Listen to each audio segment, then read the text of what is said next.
Bom, boa noite mais uma vez. Sejam bem-vindos ao nosso mini curso do mês de junho. Alice, eu sou bolsista de extensão do projeto Mini Curso GELIC, e o nosso mini curso desse mês tem como título O Lugar da Língua Inglesa Hoje, Decolonialidade, Afetividade e Didáticas Atuais. Sejam bem-vindos, nós estamos muito felizes de receber vocês aqui nesse espaço para a gente conversar um pouco. Vamos lá para a apresentação de... Bom, deixa eu só voltar aqui para aceitar algumas pessoas que estão pedindo para entrar. Ok. Bom, nós somos o GELIC, que é o grupo de estudos de literatura e cinema. Se você ainda não segue a gente no Instagram, esse é o momento. Pega o seu celular, abre lá no Instagram e acompanha a gente, @gelic_ufopa. Nós estamos também no YouTube. Inclusive, essa aula está sendo gravada para ser disponibilizada no YouTube. Então, não se preocupe se você perdeu alguma coisa, se falaram muito rápido. Você vai poder reassistir essa aula lá no YouTube e voltar quantas vezes você quiser. Nós também temos playlist no Spotify e um podcast. GELIC UFOPA é o nosso endereço no Spotify, você pode acompanhar a gente. Também essas aulas serão postadas por lá, então fica à vontade para acompanhar a gente, para seguir e também para salvar nossa playlist. Se você quiser conversar com a gente sobre algo do minicurso ou para sugerir novos minicursos, nosso meio de comunicação é gelic.projeto.ufopa@gmail.com. Deixa eu voltar para a sala, porque eu preciso aceitar mais pessoas que estão pedindo aqui. Deixa eu ver.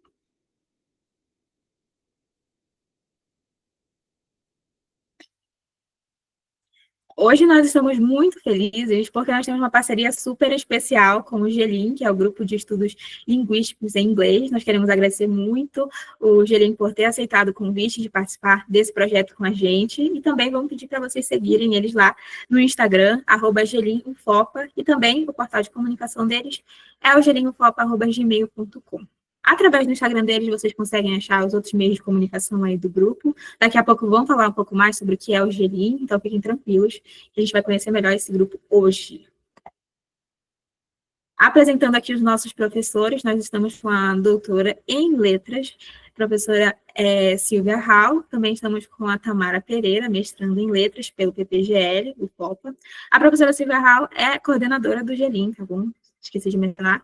A Tamara é mestranda pelo PPGL, que é o Programa de Pós-Graduação em Letras da UFOPA, que é a Universidade Federal do Oeste do Pará.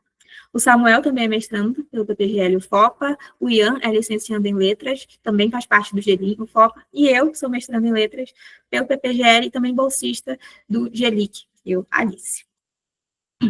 Vamos ver o que a gente vai conversar nessas duas aulas. Hoje, a aula 1, que é no dia 16/6, a gente tem como título GELIN e o lugar da língua inglesa hoje. A gente vai entender primeiro o que é o GELIN, vamos conversar sobre decolonialidade, o lugar da língua inglesa hoje e também sobre afetividade. Na próxima aula, do dia 23, o título da aula é Práticas Decoloniais em Língua Inglesa, Desafios e Possibilidades.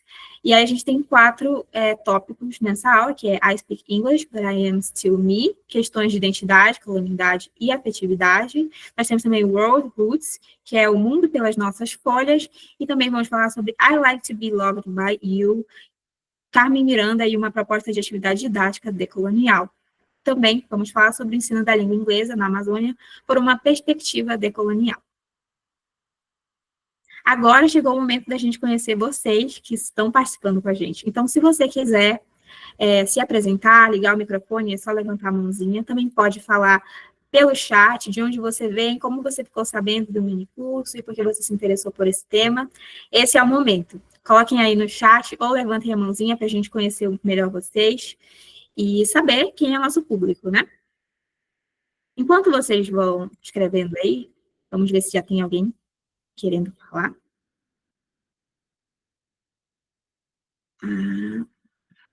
Temos... Paola, pode falar. Tudo bem? Estão me ouvindo? Sim.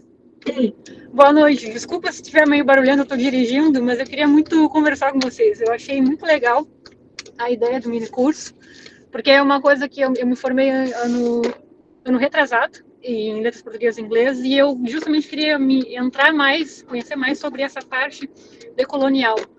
E agora eu estou fazendo um curso no mestrado de linguística na FURG, e eu fiquei sabendo do minicurso por meio da divulgação da Secretaria do PPGL daqui.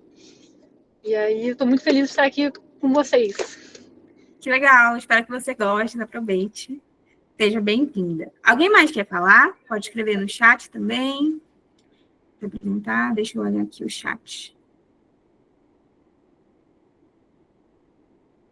Vou deixar aí o espaço aberto enquanto eu dou os avisos para início da aula. Temos a Sheila. Roberto, pode falar. Oi, pessoal. Meu nome é Sheila, eu sou do Rio Grande do Sul. Eu moro aqui no litoral do Rio Grande do Sul.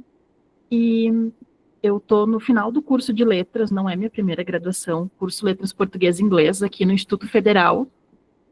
E eu soube do curso através do Instagram da URGS, da Universidade Federal do Rio Grande do Sul, que eles divulgam os cursos de outros locais. E eu estou participando de um projeto que fala de literatura no ensino de língua inglesa.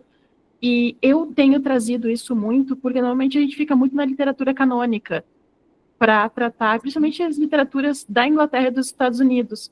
E eu tenho tentado trazer outras coisas para esse projeto que eu estou participando.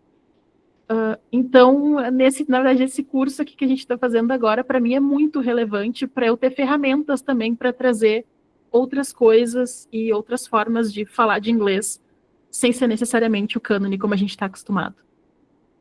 Obrigada. Espero que você aproveite o curso, que você goste. Nós temos algumas mensagens aqui no chat, vamos ler. Temos Pedro Garcia. O Pedro também ficou sabendo do curso pela divulgação do PPGL, da UFRN, e ficou feliz por participar. Que bom, espero que você goste, Pedro. Nós temos, olá, meu nome é Luciane, sou professora de língua inglesa na Universidade Federal do Pampa. Recebi divulgação pelo WhatsApp do curso de letras, línguas adicionais inglês e espanhol. Bem-vinda, Luciane, que você aproveite o curso. Enquanto a gente espera aí, ver se alguém mais vai se apresentar, eu vou lendo os avisos da aula de hoje, eles são super importantes, e vamos lá. Primeiro é que essa aula está sendo gravada, né, e ela vai ser disponibilizada na íntegra no nosso canal no YouTube, Angelique Fopa, como eu já falei anteriormente, aproveite para se inscrever no nosso canal. Sobre a participação, como a gente tem um tempo bem limitado, se você quiser fazer uma contribuição, a gente dá preferência que você faça no final da aula ou escreva no chat que no final vai ser lido. Você pode também usar a ferramenta levantar a mão para falar alguma coisa no microfone e também, como eu disse, o chat, que as mensagens serão lidas no final da aula. Terceiro é sobre a frequência. Você precisa assinar a lista de frequência, ela vai ser enviada no final da aula e ela precisa ser assinada nas duas aulas. Então, você precisa prestar atenção para o chat, porque se você não assinar na aula de hoje, você não vai conseguir o certificado assinando só na segunda aula. A mesma coisa é se você assinar só nessa aula e não assinar na outra, o certificado não é gerado, porque o mínimo são 3 horas para gerar o certificado. Como eu disse, o nome precisa constar nas duas listas. É isso, gente. Agora eu passo a palavra para a galera do Gelim e fiquem à vontade.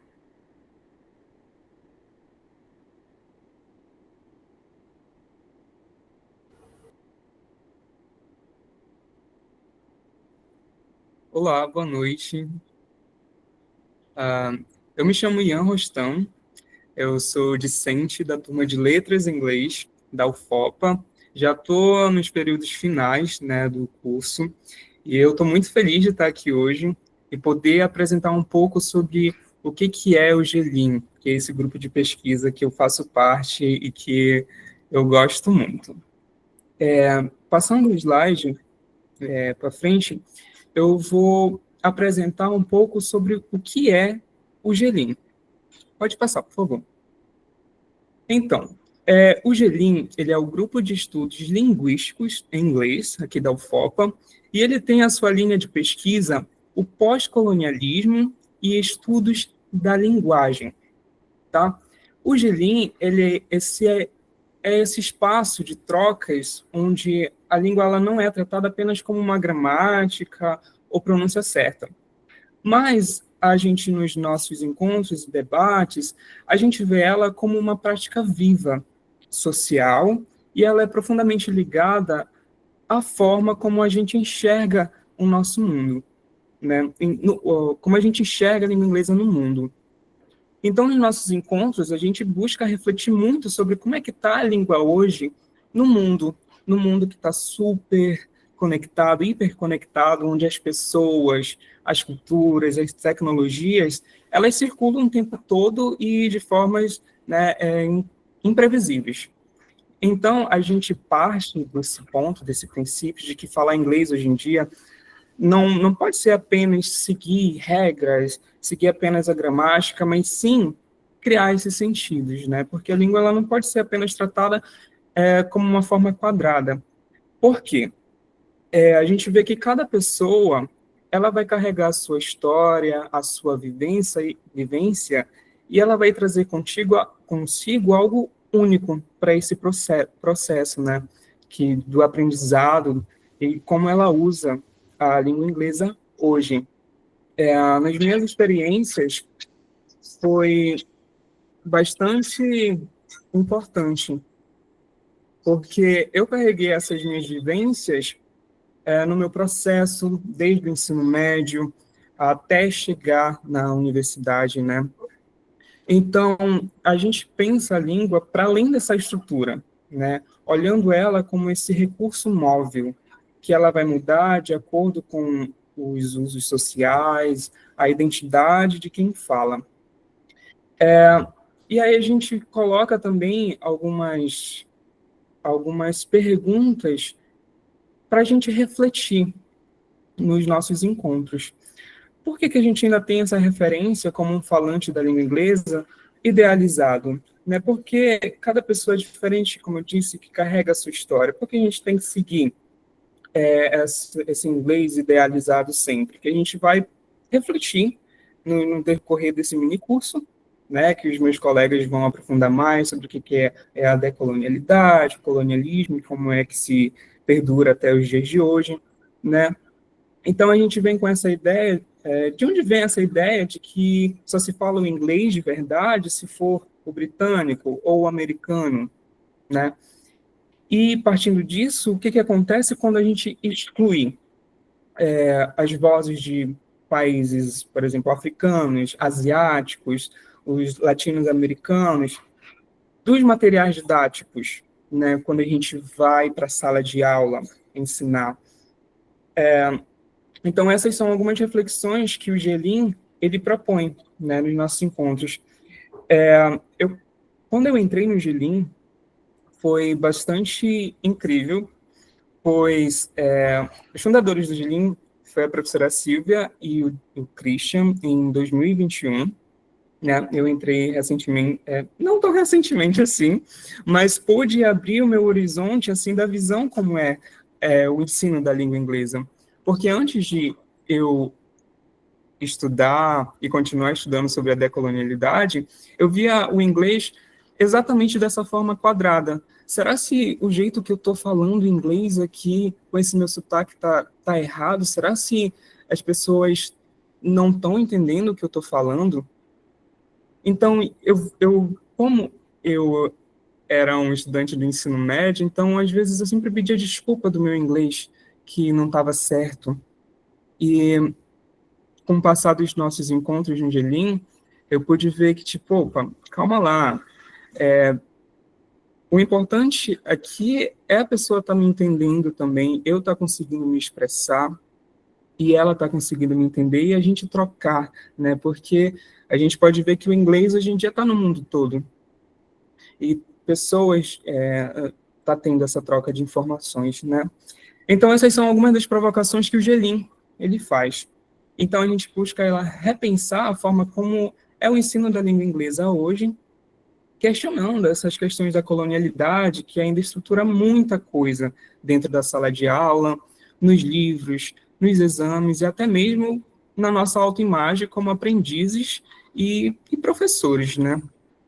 A gente vai discutir sobre os temas como identidades, a afetividade no ensino que a gente vai ver no decorrer do minicurso, a diversidade cultural e como é que essas práticas comunicativas podem e elas devem refletir a realidade de um mundo plural e desigual. Então, a gente vai deixar essa sementinha plantada, assim, e se ensinar inglês, ele fosse também uma forma de resistir, de incluir e de transformar também. Então, assim, resumindo brevemente, esse é o Gelim, né? E para mim é muito importante poder falar sobre o Gelim, sobre porque eu estou me formando para ser professor. Então, nesse processo de me construir como educador, um pesquisador, artista também, tudo ao mesmo tempo, e confesso que às vezes não é fácil, mas é bonito ver esse processo, né, da decolonialidade. Então, o Geline vai me fazer ver, enxergar a sala de aula com outros olhos, com uma nova perspectiva.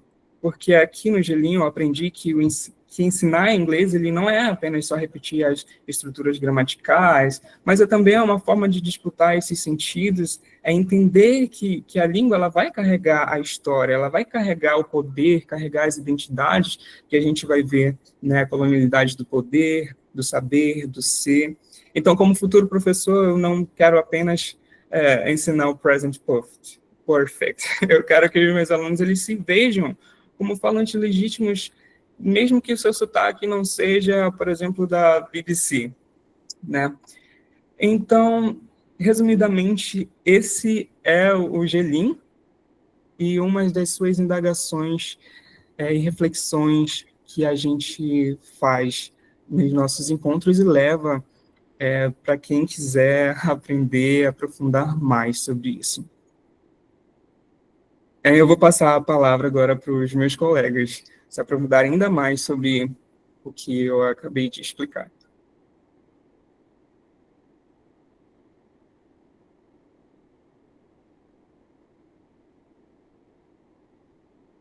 Tudo bom, queridos? Professor Ian. O senhor é sempre um arraso, professor Ian. Bem, estou aqui em sala de aula,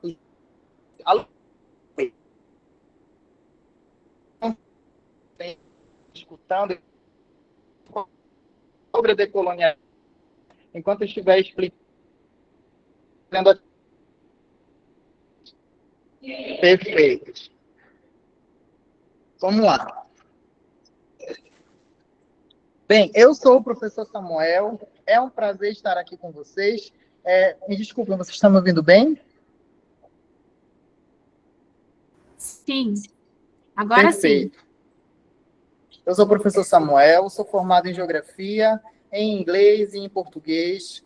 Sou especialista na área de Letras e Linguagens.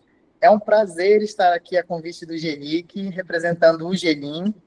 E como o Ian falou, o grupo de políticos em inglês Gelim, nós tratamos de colonialidade.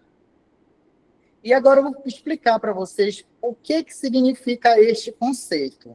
Se você puder passar esse slide.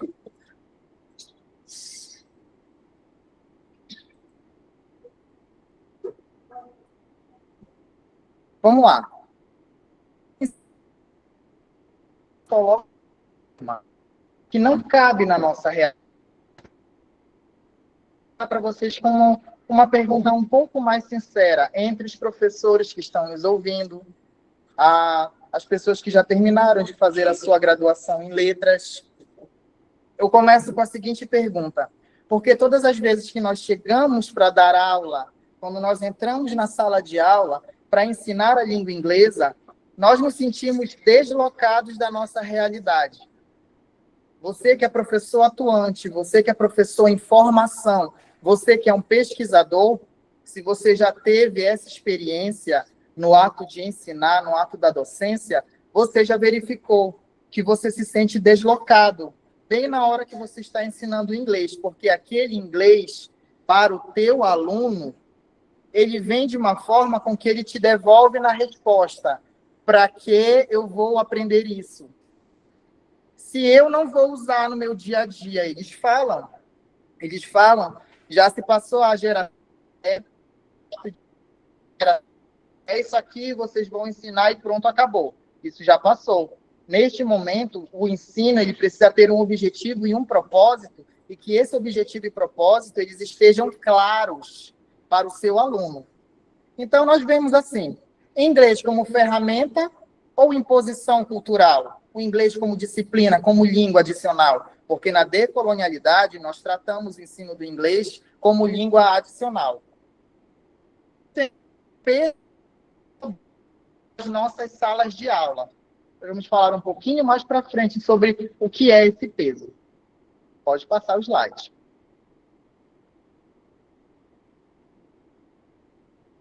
Para falar sobre decolonialidade, nós precisamos voltar no tempo. Precisamos fazer uma linha do tempo para poder começar a falar dela. Porque para falar de decolonialidade, precisamos entender a colonialidade.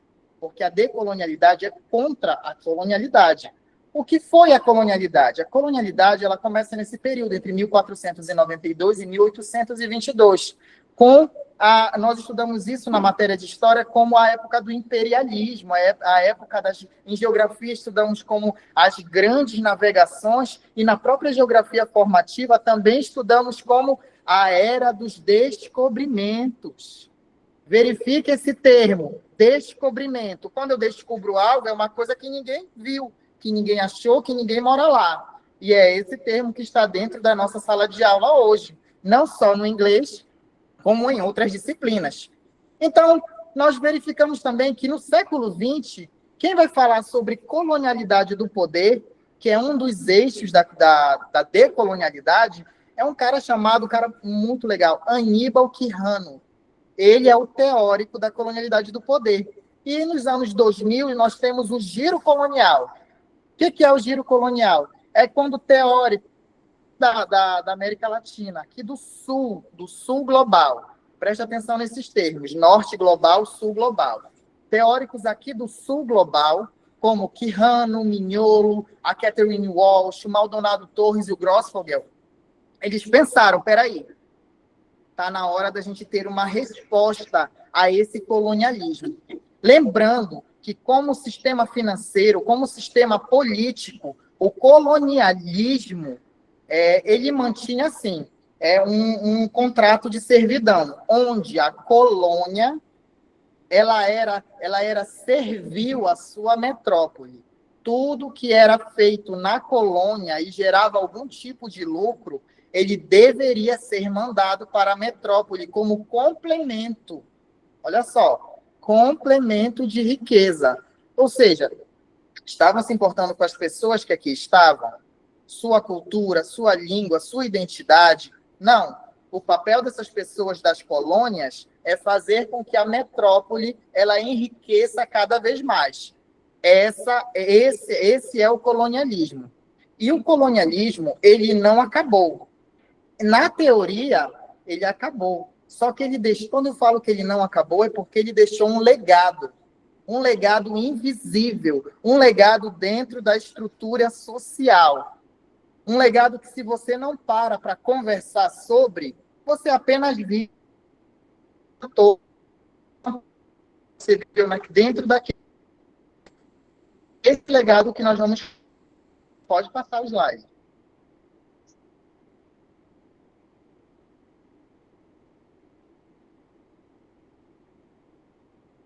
Estamos falando das colonialidades. E o Grossfogel, ele foi muito, muito certo, foi certeiro, foi cirúrgico, quando ele disse que a colonialidade do poder, do saber e do ser são faces indissociáveis do mesmo projeto moderno colonial.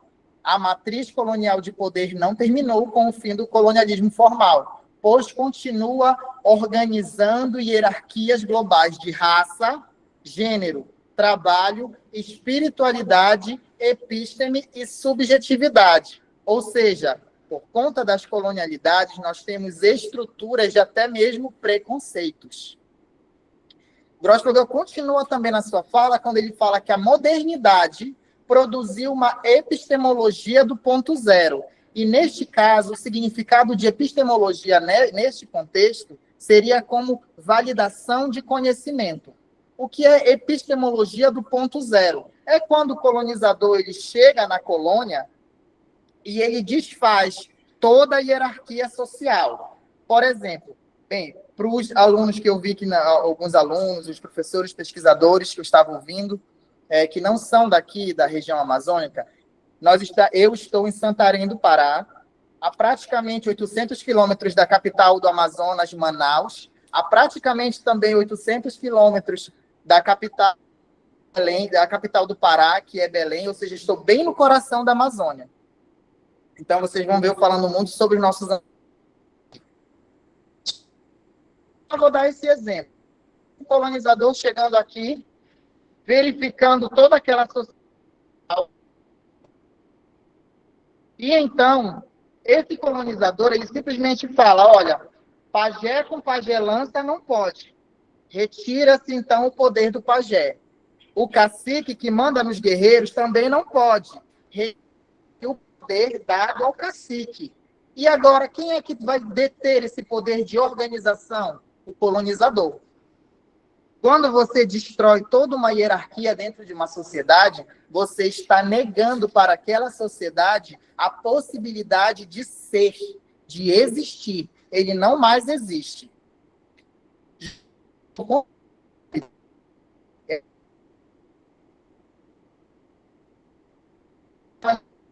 Então, entre seres humanos, entre o ser humano superior do norte global, com a confusão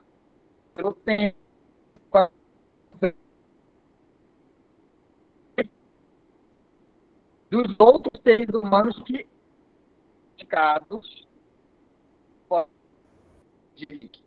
Licença. Professor Samuel, a sua fala está travando. Essa última parte que o senhor falou, ela travou um pouco. O senhor pode repetir, por favor? Sim.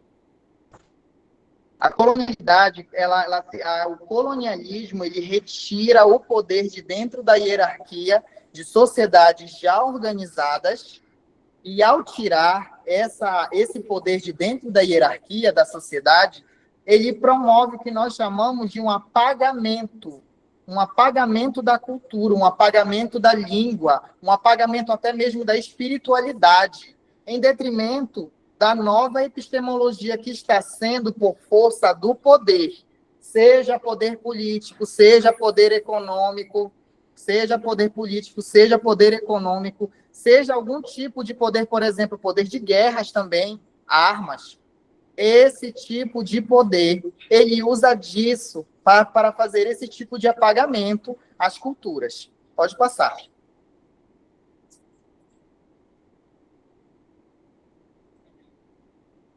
Uma das 3 colonialidades que nós vamos falar agora é a colonialidade do poder. O que seria isso? Bom, o teórico que mais fala, todos eles falam sobre as colonialidades, mas Quijano, ele tem o seu ápice aí. Quando ele a população entre classificação social da população mundial em torno de uma ideia de nós ainda temos isso incutido dentro da língua inglesa.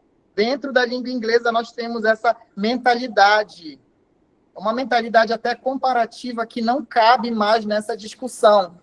Porque... E nós vemos isso como forma de comercial em plataformas como o YouTube. Por exemplo, fale inglês como um nativo.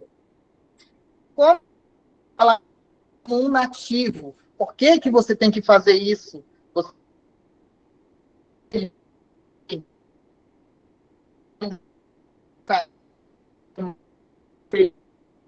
Ainda se tem uma cultura super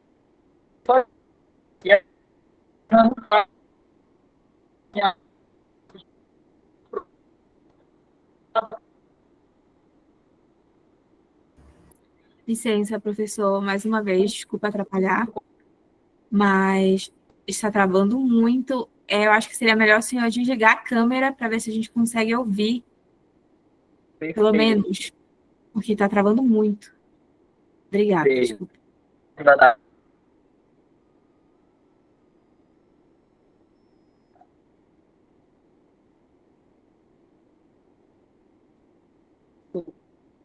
do colonialismo.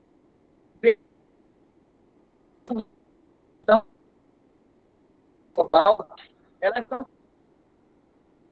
para exploração, seja de mão de obra, seja de matéria-prima, seja seja até mesmo de mandar pessoas ao trabalho.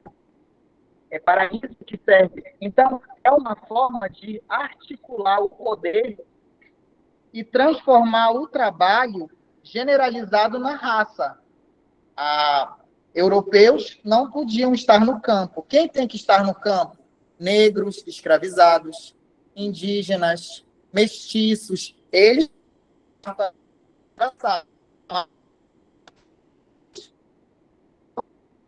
e essa colônia, esse slide, eu trouxe para vocês nesse outro slide um dos triângulos sociais. A gente vê isso muito dentro da história formativa que a gente tem no ensino fundamental 1 e 2. Nós vemos muito esses tipos de triângulos. Nesse caso, esse triângulo social...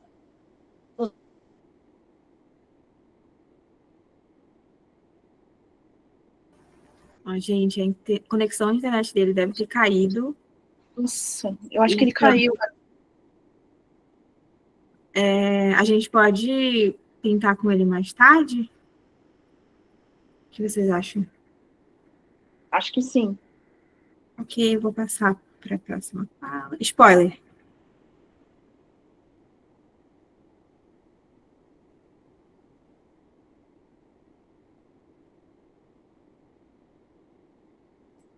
Poxa. Oi, Tamara, você pode falar? Infelizmente,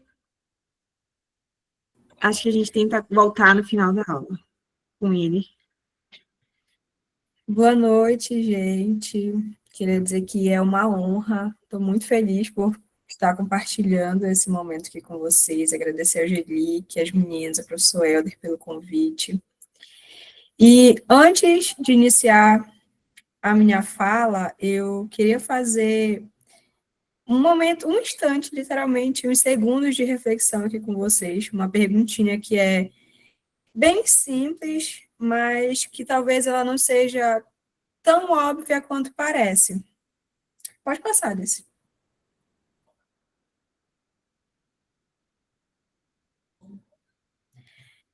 Quando você pensa em língua inglesa, o que vem à sua mente? Então, eu queria deixar esse momento para a gente pensar um pouquinho, literalmente uns segundinhos aí. O que é que passa na nossa cabeça? Qual é que é a imagem que vem na nossa cabeça quando a gente pensa em língua inglesa? Pode passar.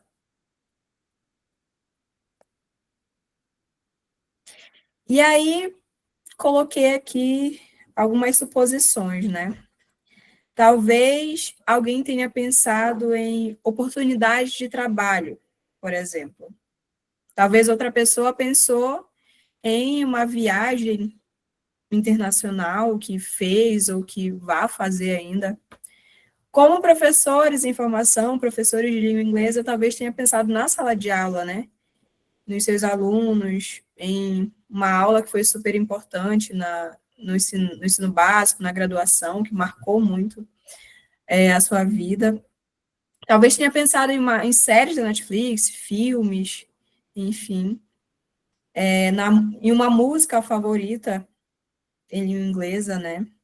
Talvez também tenha pensado em um momento em que a língua inglesa, ela trouxe reconhecimento ou trouxe medo, te gerou ansiedade, uma vergonha por estar falando essa língua, né? E aí eu queria que a gente parasse para pensar nisso, né? Porque tudo isso faz total sentido. Mas será que é só isso mesmo? Pode passar, Alice.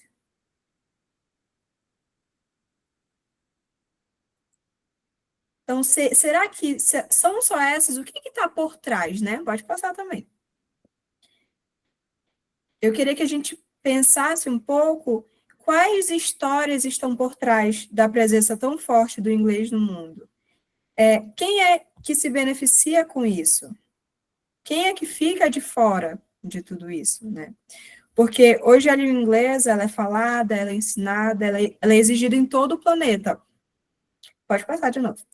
Mas eu queria que a gente percebesse que essa presença da língua inglesa no mundo todo, ela não aconteceu de forma natural, e muito menos de forma neutra. Então, na minha fala, eu queria que a gente pudesse pensar, o meu convite é justamente esse, né? É olhar para a língua inglesa com esses olhos da decolonialidade. Pode passar. E aí, o primeiro ponto que eu trago para vocês é justamente esse, né? A língua inglesa, ela é praticamente onipresente em todo o mundo. Segundo o Eberhard, 2020, a língua inglesa é oficial ou amplamente falada em mais de 70 países. Então, a língua inglesa, ela está em todo lugar. Ela está na universidade, ela está na ciência, está no mercadinho ali no canto de casa, nas nossas redes sociais, está nas gírias que nós nos comunicamos com os nossos amigos, está nas nossas conversas diárias, ela está no nosso cotidiano, nas músicas que nós consumimos, nos filmes, na literatura que nós consumimos, ela está em todo lugar. Só que essa presença, como eu já falei, ela não aconteceu de forma neutra. Ela é resultado, é consequência desse processo histórico de dominação, de um processo histórico de opressão, de silenciamento. E aí, eu queria que a gente pudesse relembrar também dois pontos bem importantes para onde a língua inglesa está hoje, né? Para ela ter chegado até esse lugar que ela está hoje. Pode passar, Alice. Então, o primeiro ponto que eu trago aqui é justamente o imperialismo britânico, né? Que o Samuel já falou anteriormente. Porque com o Império Britânico, com essa expansão territorial durante a colonização, aconteceu que o Império Britânico impôs a língua deles para os povos colonializados, né? Então, nesse processo, muitas línguas, muitos modos de viver, muitas culturas foram silenciadas, foram apagadas, foram postas de lado, né? E aí, isso é justamente o que o Samuel estava falando, começou a falar, sobre o que a decolonialidade chama de colonialidade do saber e do ser. Pode passar, amiga. E aí, o outro ponto que eu trago para vocês é justamente a questão, a segunda parte, né, desse momento, que foi com a influência dos Estados Unidos, com o crescimento dos Estados Unidos após a Segunda Guerra Mundial, principalmente no século XX, né, porque o inglês, ele passou a ser visto como essa língua do progresso, como essa ferramenta da ciência e da tecnologia, que foi influenciada pela cultura de massa também. Então, essa fase, ela vai ser influenciada também por essa questão da cultura de massa e pelo neoliberalismo. A língua inglesa passando a ser essa língua da modernidade, né? Pode passar.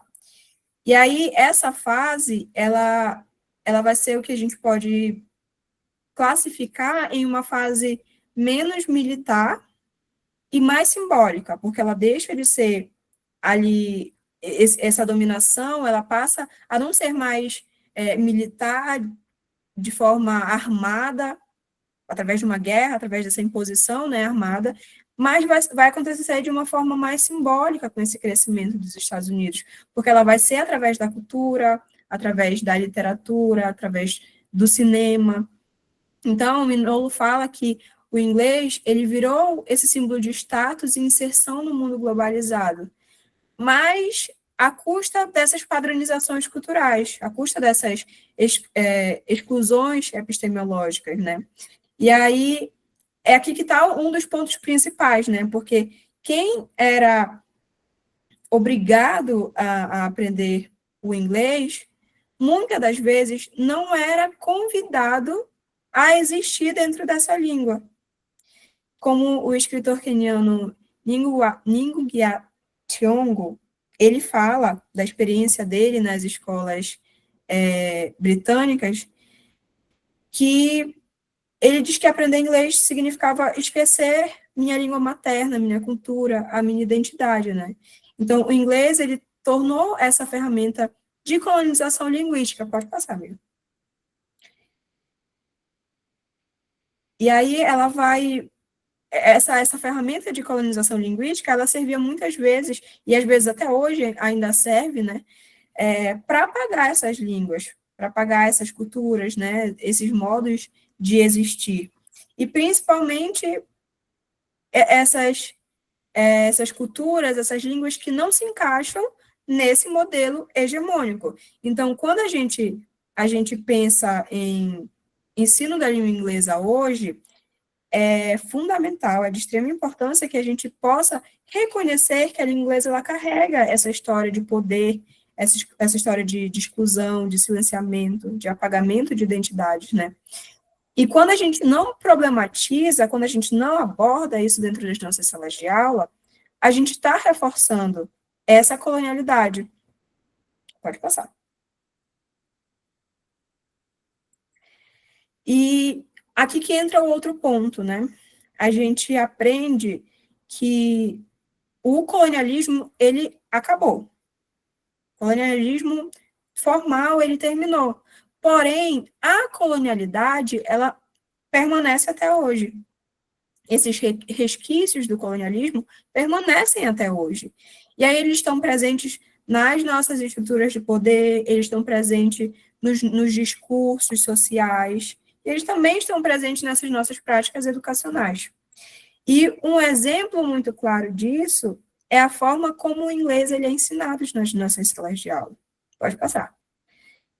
Porque ainda hoje tem muitas perguntas que a gente escuta frequentemente, né? E o exemplo real é a pergunta que nunca falta, acho que principalmente quando a gente conhece uma turma nova, ou dentro de cursos, primeiro dia de aula, né, quando os alunos não conhecem a gente, ou a gente vai para uma entrevista de emprego, é uma pergunta muito, muito comum. O seu inglês, ele é britânico ou ele é americano? E por trás dessa pergunta, é uma pergunta assim que ela carrega muito mais do que curiosidade, né? Porque por trás disso aparece uma expectativa como se existisse um jeito certo de falar inglês. E aí, esse jeito certo de falar inglês, ele sempre vai ser assemelhado ao branco, ao europeu ou estadunidense, que reforça aquilo que a literatura crítica chama de falante nativo idealizado. Pode passar. E aí isso vai refletir na nossa sala de aula, isso vai refletir nos materiais didáticos que nós temos, né? Porque se a gente parar para analisar os livros, os conteúdos, a gente vai perceber que os conteúdos eles giram em cenários como Londres, Inglaterra, em famílias brancas que têm estilos de vida ocidentais, né? E aí vão ser nomes típicos anglófonos, como John, Mary, Peter. E a gente percebe que essas representações, elas são limitadas. Acabam reforçando esse padrão hegemônico de língua e de cultura que acabam excluindo as outras formas de existir, né? E aí a gente se pergunta, onde que estão as vozes africanas? Pode pensar. Onde estão os ingleses da Ásia, da Índia, aqui da Amazônia, do Brasil, da América Latina, né? Principalmente esses estudantes que aprendem e recriam a língua a partir da sua própria realidade, a partir do seu próprio contexto. Então, onde esses estudantes eles estão representados? Onde essas culturas estão representadas? Pode passar. E aí a gente percebe com isso que essa invisibilização, ela não é neutra, que ela é justamente essa reprodução da colonialidade do saber, porque acontecem, esses conhecimentos, eles acabam ser hierarquizados, né? Porque a Europa e os Estados Unidos, eles sempre vão estar ali no topo, sendo essa referência universal, excluindo essas outras formas de falar. E aí essas outras formas de falar, elas vão ser vistas como erro, como aquilo que é menos legítimo, aquilo que é exótico. E aí, justamente aquilo que eu falei anteriormente, né? Se a gente não problematizar esses tipos de questões, se a gente não perceber, não tratar dentro da nossa sala de aula, a gente vai acabar reafirmando esse ensino como ferramenta de manutenção do poder colonial. A gente vai levar essa colonialidade para a nossa sala de aula, e isso vai acabar reafirmando quem é que pode e quem é que não pode ocupar esse lugar de sujeito de fala, né, de conhecimento de fala. Então, pode passar. Discutir essa questão da colonialidade no ensino hoje vai muito além de escolha metodológica, né? Isso é uma escolha ética, é uma escolha política. É reconhecer que aprender inglês não significa só repetir esse modelo britânico, só repetir esse modelo americano. É muito mais que isso. É construir significados, é construir identidades, práticas plurais dessas pessoas que tudo isso que faz sentido para quem está aprendendo a língua, quem está dentro do seu contexto, né? Pode passar. E aí a gente fala de toda essa questão da colonialidade, mas é pensar também no inglês como espaço de resistência, né? É perceber que nem tudo está perdido. A gente tem um caminho a trilhar, que não é muito fácil, não é fácil, mas a gente tem um caminho, uma luz ali no fim do túnel. Então, a língua inglesa, ela também pode ser apropriada, ela pode ser ressignificada. E aí a gente vai usar ela como essa ferramenta de resistência mesmo, uma ferramenta de denúncia. E aí é o que a Bell Hooks chama de talking back, que é justamente falar contra a hegemonia, né? É quando os sujeitos falantes dessa língua, e principalmente aqueles que são historicamente excluídos, silenciados, marginalizados, deixados de lado mesmo, quando pegam essa língua, que é a língua do opressor, é a língua do colonizador, e transformam em uma linguagem de denúncia, transformam em uma afirmação identitária, e até mesmo de libertação também. Então, não é só repetir esse discurso dominante, né? Não se trata apenas de repetir essas práticas, mas de usar elas para questionar mesmo, e principalmente para contar as nossas próprias histórias, contar para outras pessoas, para o mundo, a nossa própria história e a nossa própria vivência. Pode passar. E aí eu trouxe esses exemplos de escritores e escritoras africanos que escrevem em inglês, mas a partir dos seus próprios contextos, né, a partir das suas próprias culturas, a partir das suas próprias vivências, experiências, visões de mundo. A Chimamanda Adichie, que ela é uma escritora bem atual, os livros dela são ótimos para a gente abordar dentro da nossa sala de aula, e aí ela fala sobre questões de gênero, identidade e sobre o colonialismo, né, em inglês, mas falando da sua própria realidade, da sua própria visão. A Chinua Achebe, que nos anos 50, 60 ali, ela falava da história da colonização da Nigéria sobre um olhar africano, não é o colonizador falando do colonizado. É ela contando a própria história da colonialização da Nigéria. Então, é justamente subvertendo essa narrativa eurocêntrica, né? E o Wole Soyinka, que além de ser um dos maiores dramaturgos africanos, ele foi o primeiro escritor que ganhou um prêmio Nobel de literatura, justamente escrevendo o inglês atravessado pela cultura iorubá. Olha só, que lindo e que importante, né? Esses autores, eles mostram que existem múltiplos Englishes, né? Eles são um exemplo desses múltiplos Englishes, dessas múltiplas formas de viver e de existir dentro dessa língua. Então, pode passar, amiga. O inglês, ele não é mais exclusivo da Inglaterra, não é mais exclusivo dos Estados Unidos. Agora, o inglês, ele é plural, ele é híbrido, é transnacional, né? Então, pode passar também. É aí que eu deixo algumas perguntas para a gente refletir também. Quem são os autores e autoras que a gente traz para as nossas salas de aula de inglês? A quem que a gente dá voz? Quem a gente silencia quando a gente segue apenas esses modelos tradicionais, né? Porque a gente pensar em um inglês mais crítico, um inglês inclusivo, um inglês decolonial, é também entender que a gente tem que fazer essas escolhas de forma consciente. Porque ensinar inglês é justamente ensinar quais as vozes que importam. Pode passar. E aí, quando a gente escolhe um texto, uma música, um vídeo, um exercício de conversação, um autor para trabalhar em sala de aula, é que vem essa questão, né? Nós estamos reforçando estereótipos ou nós estamos abrindo espaço para a diversidade? Porque é preciso ensinar inglês não só como técnica, né? Mas também com essa prática crítica, essa prática situada e que está sensível à diversidade, sensível à diferença, sensível ao outro.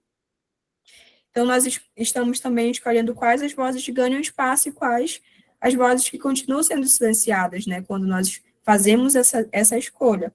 Pode passar.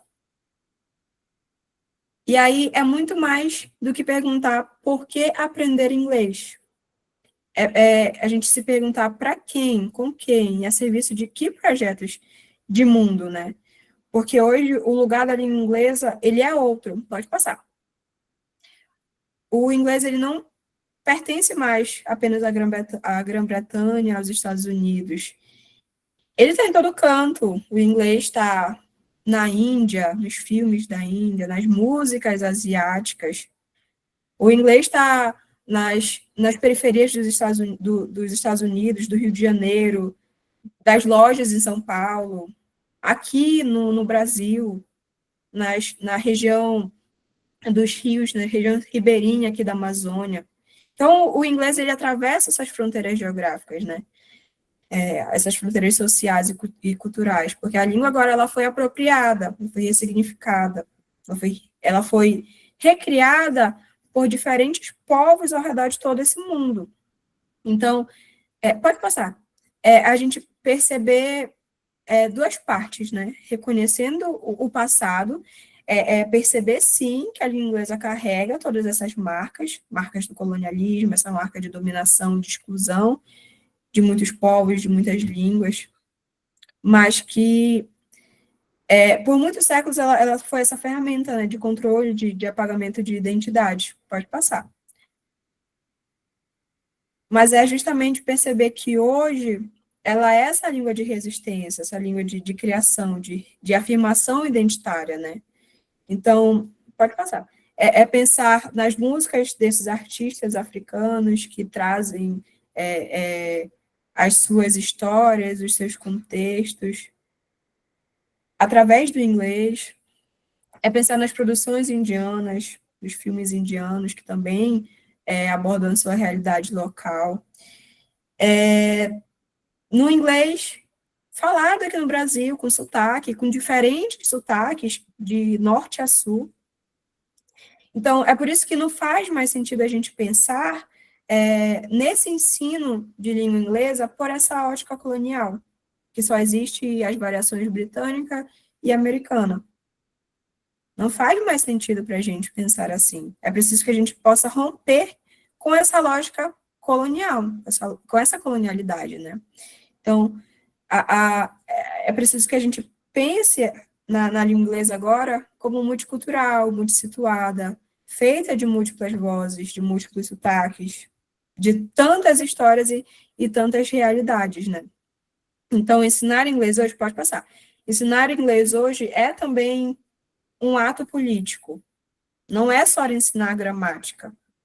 É discutir identidade, poder, inclusão. É reconhecer que aprender a ensinar essa língua é abrir espaço para essas novas narrativas, né? Esses outros corpos, outras pronúncias, outras histórias. Então, é validar o inglês falado em tantos lugares, na Nigéria, na Índia, no Caribe, na Amazônia, em qualquer lugar do mundo. Pode passar. E aí é pensar, né, nessas pessoas que fazem da língua inglesa essa ferramenta de expressão, essa ferramenta de comunicação e agora de resistência. Eu gosto muito e isso vem dos povos indígenas, né, de resistir para existir.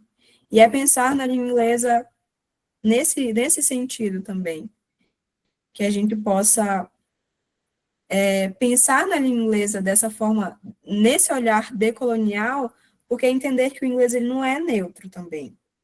E que cada escolha pedagógica que nós fazemos dentro da nossa sala de aula, cada texto, áudio, vocabulário, o autor que a gente vai trazer, ele pode reforçar ou pode questionar essa estrutura de poder, né? Então, se nós queremos uma educação mais justa, mais representativa, nós precisamos ensinar o inglês que faça sentido para a realidade do nosso aluno, para o contexto que o nosso aluno vive, que possa dialogar com as suas histórias, com a sua localidade, com a sua identidade, porque é justamente esse slide final que eu deixei, né? Porque o inglês é de quem o fala. Então, é isso a minha contribuição hoje.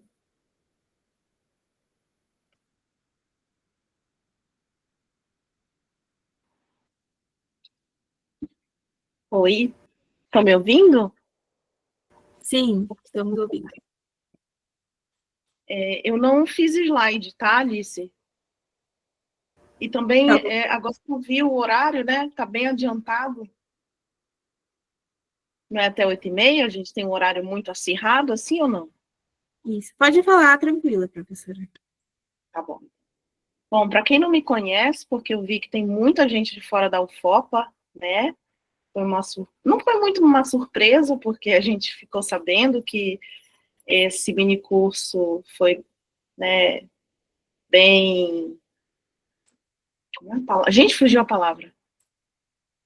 Divulgado. Foi bem divulgado por aí, enfim. E tem muita gente aqui de fora da UFOP, então a gente fica muito feliz de saber que essa temática tem tanta gente interessada. Isso é muito bom. Isso é o que nos move, né? Que mais pessoas se interessam por isso, por essa temática, pela decolonialidade. A decolonialidade no ensino de línguas, ela é mais do que muita gente, do que o lado conservadorismo da língua inglesa pensa, né? Quando a gente fala em decolonialidade, alguns professores pensam assim, mas então a gente vai ensinar o inglês errado, de qualquer jeito, e é muito pelo contrário. A gente entende, sim, que nós temos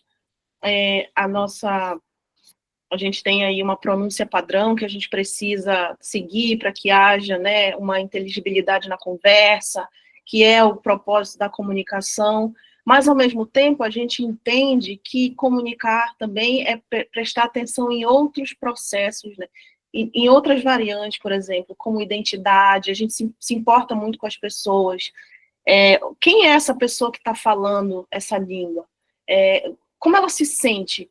Como que ela se identifica com a língua inglesa, né?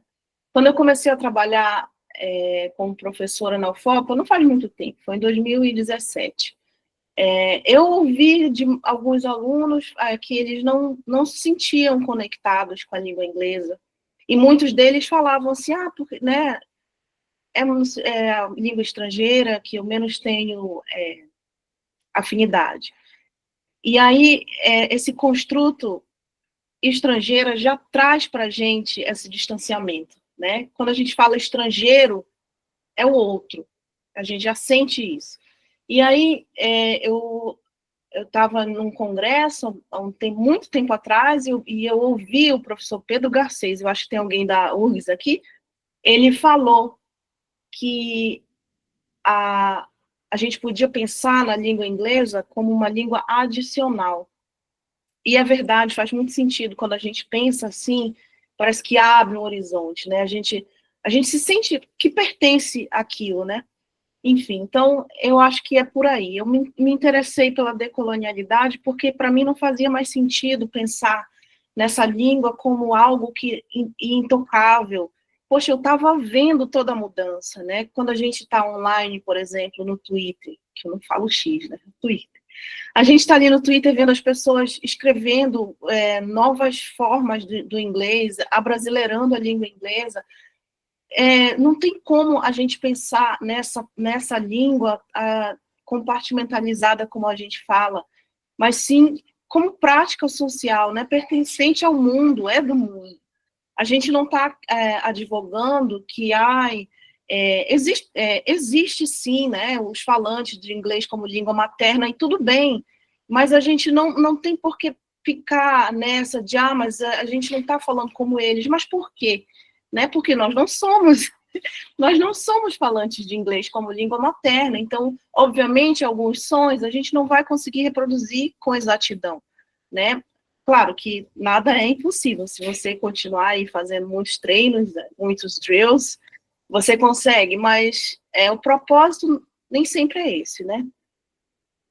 E desde que eu me interessei pela decolonialidade, eu fui por outros caminhos, né? Pensando eu gostei ali do pós-colonial, passei por ele, depois vim para a decolonialidade, porque é uma coisa mais da América Latina.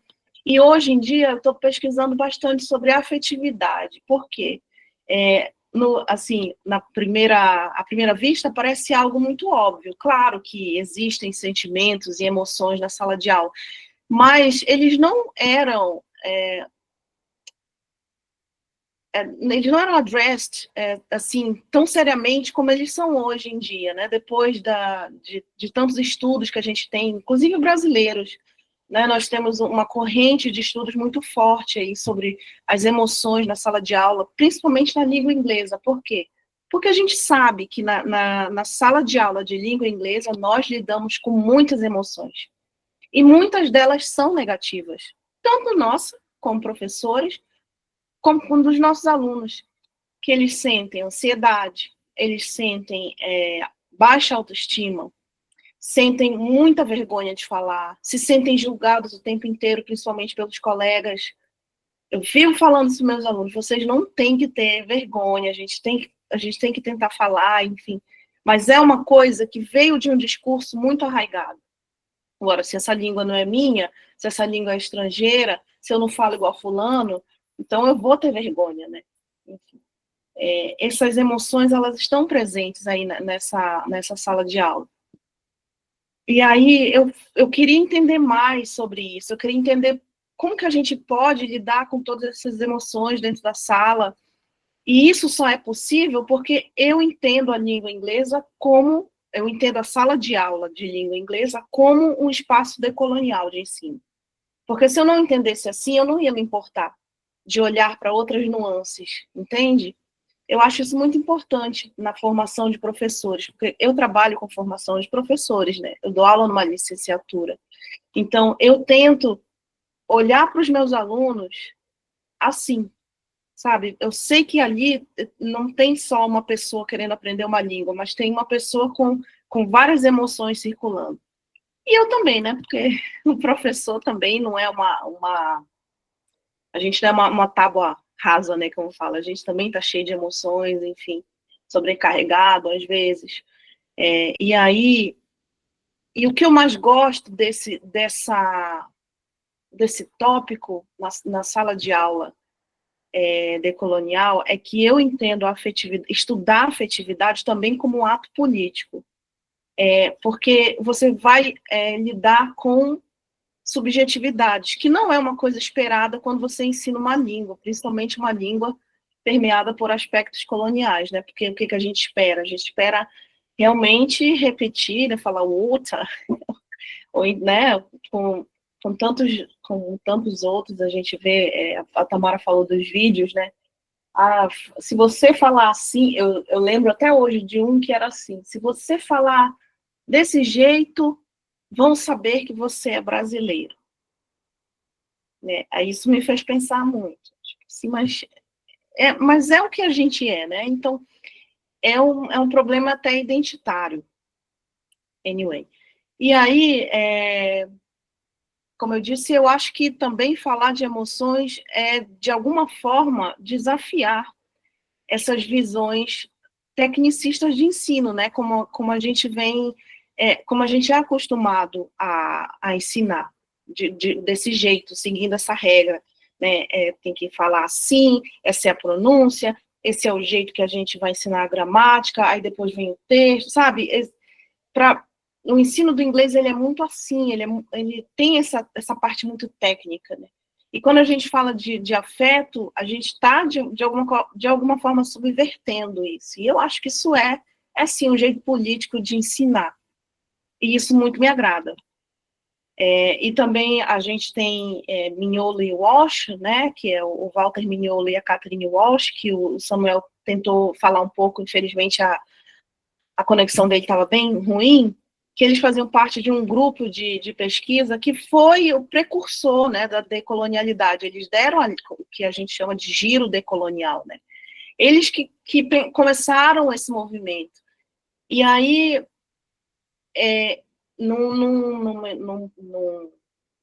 artigo que eles escreveram, acho que foi em 2018, eles falam, né, que a decolonialidade, ela reconhece a importância do afeto, das emoções, das experiências subjetivas, né, na construção de um novo pensamento. Então, isso traz para a gente uma ideia de resistência, de criatividade, transformação, e eu acho isso muito importante para a gente, enquanto professor de línguas ou professor em formação, enfim.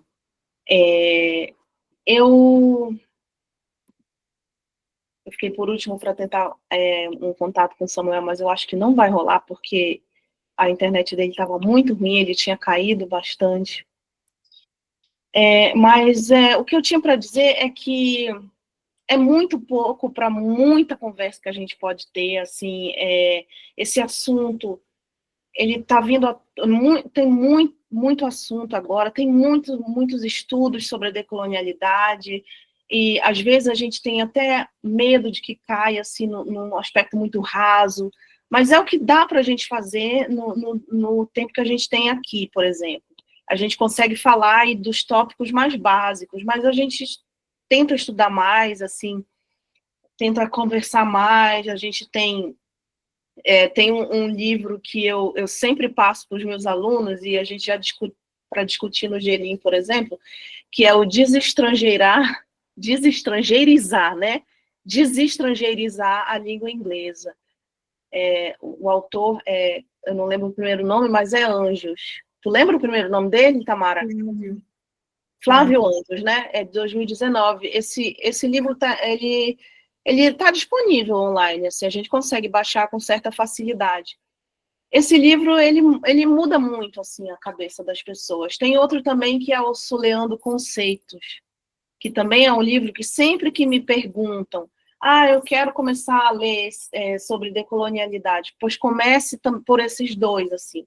O desestrangeirizar, apesar de não focar muito na decolonialidade, mas ele dá essa ideia para ti, né, de já te dar uma ideia. E o Suleando Conceitos, o próprio nome já diz. Nós pertencemos ao sul global, né? E aí, Suleando Conceitos, nós vamos falar sobre conceitos através do nosso jeito de pensar aqui do sul. Então, do sul global, no caso, né? Então, eu acho que a gente pode... Quem tiver alguma coisa para falar com a gente, que quiser indicação, você pode entrar em contato com a gente pelo Instagram, pode falar com a gente está sempre aí disposto a conversar. A gente quer reunir mais o Gerim ali na UFOPA. Eu sei que a gente consegue agora um bom quantitativo de alunos, porque todo mundo está interessado, né? Porque é um tema interessante. A gente quer, sim, se sentir um falante nativo. Quem não quer? Quem nunca passou por esse sentimento de não pertencimento à língua inglesa? Aí a gente sempre passa por esse sentimento, né? Eu não sei falar, depois a gente pensa, não quero falar porque é a língua do colonizador. Todos esses sentimentos a gente já sentiu em algum momento. E eu acho que o ponto é pegar o que a gente tem hoje e daqui para frente.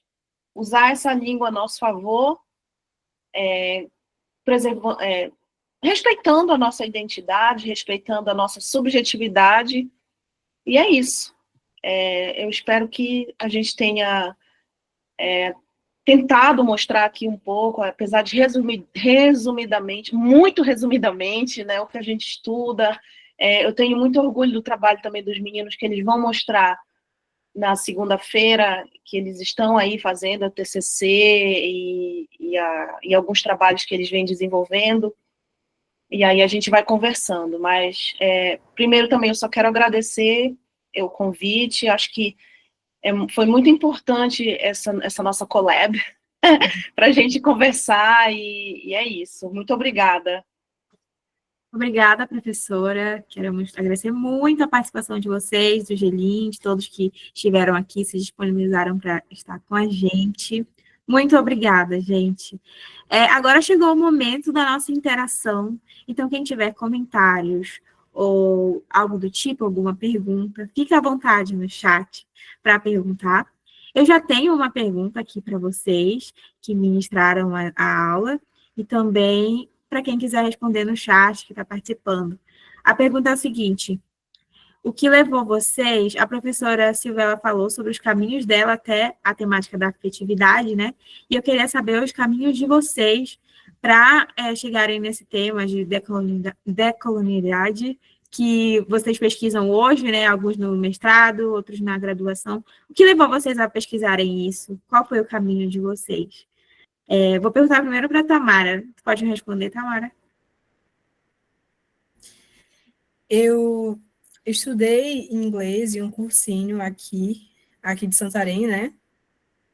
E muitas das vezes, eu digo, a minha memória, eu sou um pouco esquecida, assim, mas eu digo que eu me traumatizei em algum momento estudando inglês nesse cursinho.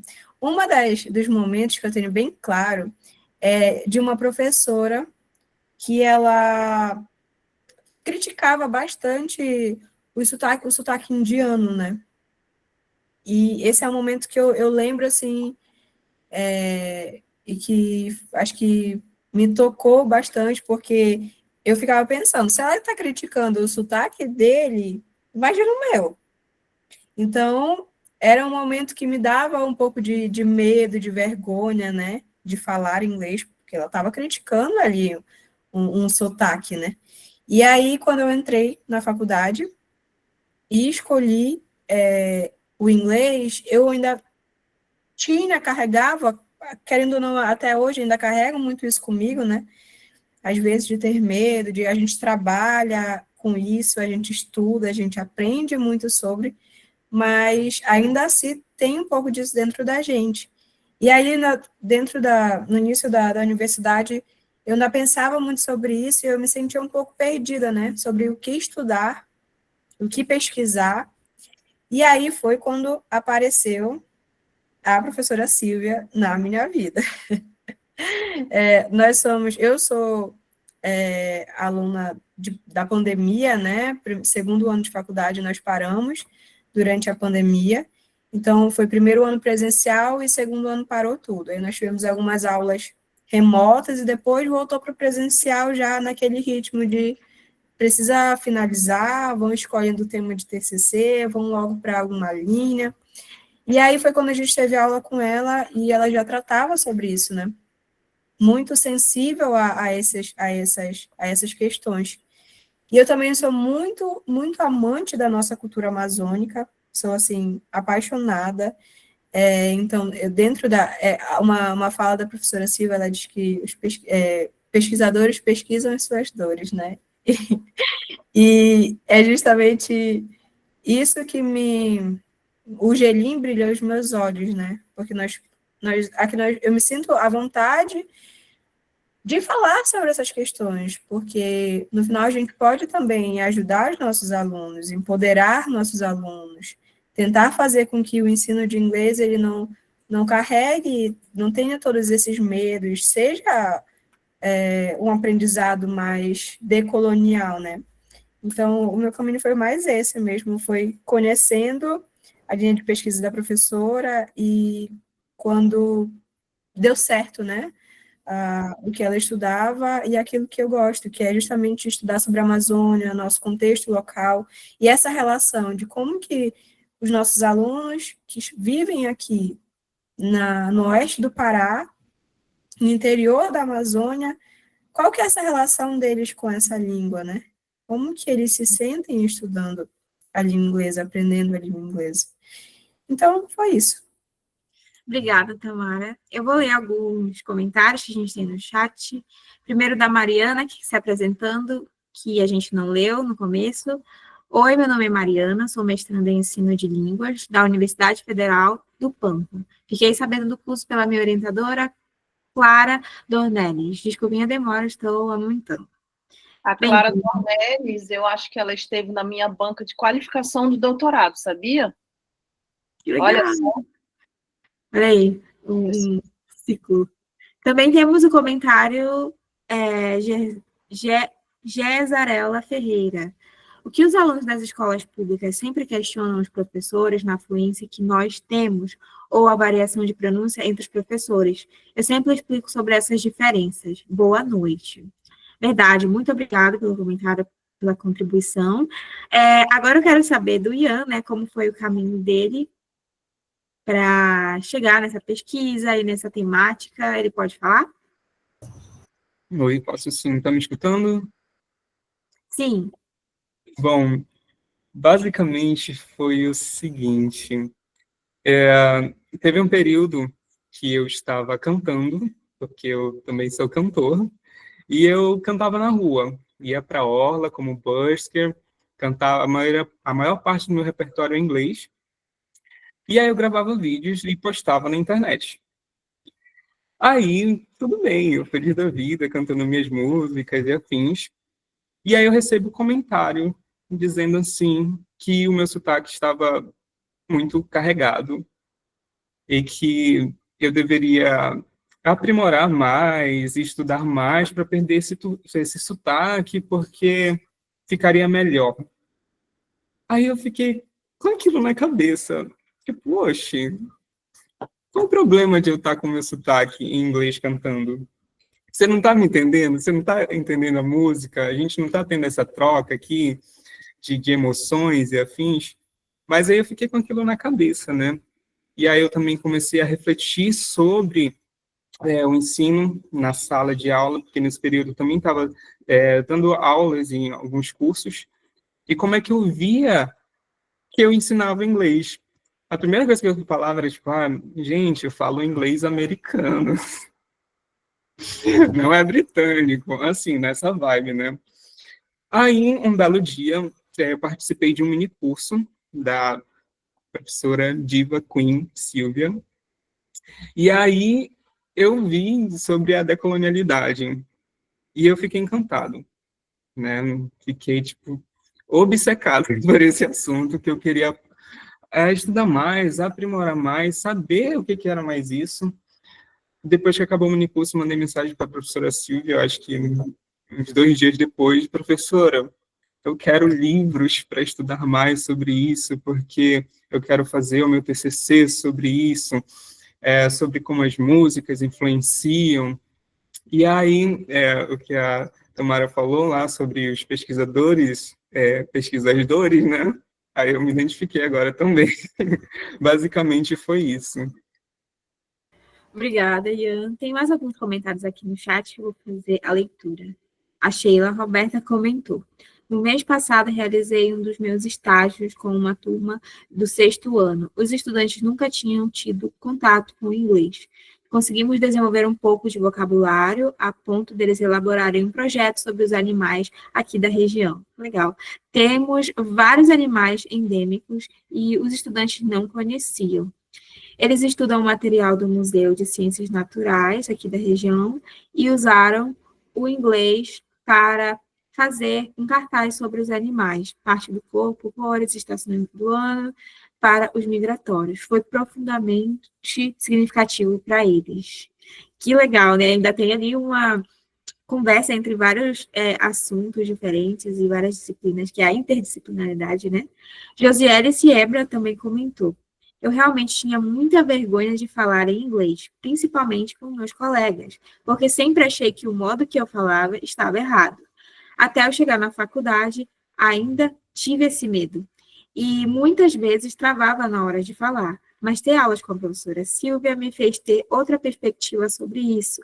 ela sempre dizendo que o importante é saber nos comunicar. Então, a minha visão mudou completamente. Gostaria de exaltar e agradecer ela por ter aberto meus olhos. Olha que legal. Obrigada, Josiele, pelo comentário. Temos mais um. São só corações e reações ao comentário da Josiele. Alguém tem mais alguma pergunta? Oi, professora, pode falar. Muitos corações nessa live. Live? Não sei, nesse mini curso. Sim.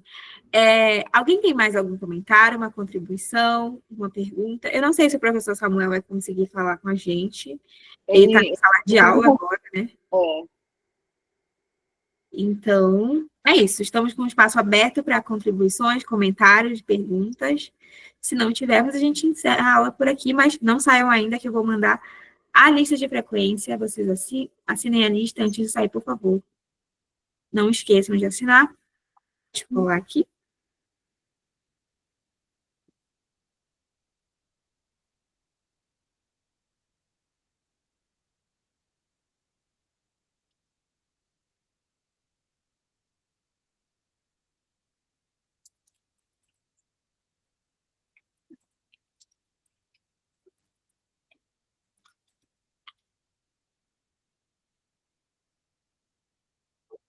Vê se vocês conseguem entrar nesse link aí, que veio o link grande, eu não dei o pequeno. Se não conseguirem, me avisem, por favor.